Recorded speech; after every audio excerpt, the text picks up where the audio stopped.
VP Inday, Yes.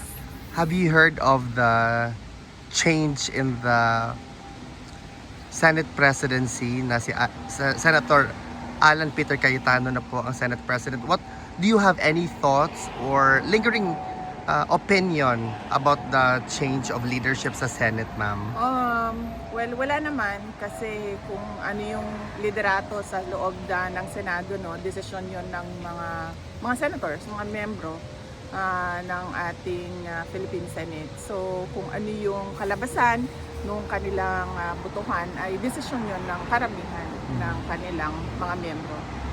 VP, just to conclude, what's your thought about the ginawa nila kay Senator Bato, ma'am, that they're trying to sort of lock down the Senate right now because they want to capture him and implement or serve him the warrant of arrest coming from the ICC?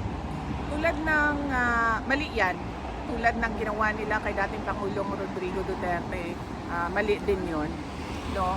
Dahil ang isang warrant of arrest galing sa labas ng Pilipinas, hindi issued by a Philippine court, should be presented in a Philippine court.